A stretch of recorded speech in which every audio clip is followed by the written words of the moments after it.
అందుకే మిత్రులారా, ప్రభుత్వ పాఠశాలలంటే అనాథలు చదువుకునేదో, ఆర్థికంగా చితికిపోయిన వాళ్ళు చదువుకునేదో అనే ఆలోచన నుండి అద్భుతమైన విద్యను, మట్టిలో మాణిక్యాలను వెలికి తీయడానికే ఈనాడు ప్రభుత్వ పాఠశాలల్ని ఈరోజు మనము పునరుద్ధరించడమే కాకుండా అద్భుతమైన ప్రయోగశాలలుగా మారుస్తున్నాం.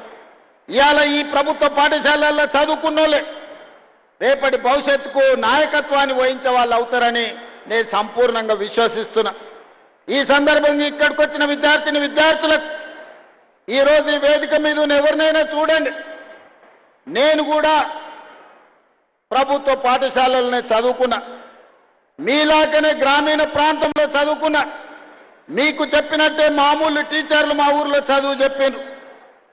1వ తరగతి నుండి 5వ తరగతికి మా ఊర్లో చదువు ఉంటే మేము 6వ తరగతి చదవాలంటే 6 కిలోమీటర్లు అవుతానా కొండారెడ్డిపల్లి అనే మా సొంత గ్రామం నుంచి 6 కిలోమీటర్ల దూరాన ఉన్న తాండ్రా అనే విలేజ్కి వెళ్ళి మేము చదువుకునేది. ఈనాటికి ఆనాటికి మేము ఉదయము పాఠశాలకు నడుచుకుంటూ వెళ్ళి చదువుకొని సాయంత్రం మళ్ళీ 6 కిలోమీటర్లు నడుచుకుంటూ వచ్చేది. మా కుటుంబంలో ఆర్థికంగా ఉన్న విద్యా అవకాశాలు లేకపోవడం, సొంత గ్రామంలో 5వ తరగతి వరకు ఉండడం వల్ల 6వ తరగతి చదవాలంటే కూడా పక్క గ్రామానికి వెళ్ళి చదువుకునే పరిస్థితులు. అయినా చదువు వదలకుండా చదువుకున్నాం, పట్టభద్రులమైనాం. ఈనాడు తెలంగాణ రాష్ట్రానికి ముఖ్యమంత్రిగా అయినంటే ప్రభుత్వ పాఠశాలల్లో చదువుకున్న నేను 17 సంవత్సరాలు తిరగకంటే ముందే రాజకీయాలలో ముఖ్యమంత్రి స్థాయికి ఎదిగిన. ఈరోజు కేశవరావు గారు, లేకపోతే ఈ వేదిక మీద ఉన్న పెద్దలందరూ అక్నూరు మురళీ గారితో సహా మొదలు పెడితే డాక్టర్ మర్రి చెన్నారెడ్డి, జైపాల్ రెడ్డి గారిని, ఇలాంటి వాళ్ళను కూడా తీసుకుంటే ప్రభుత్వ పాఠశాలల్లో చదువుకొని వచ్చిన వాళ్ళు.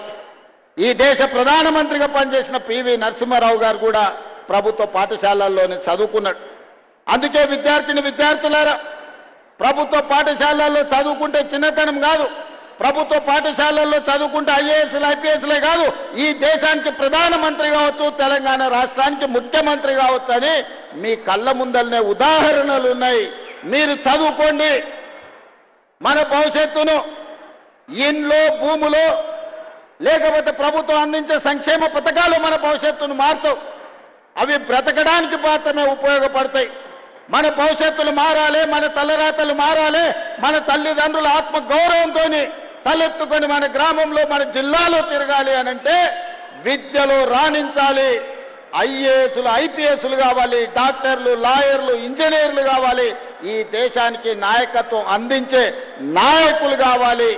అలా తయారైనప్పుడే మన ఊరికి, మన ప్రాంతానికి, మన రాష్ట్రానికి వన్నె వస్తుంది, పేరు వస్తుంది.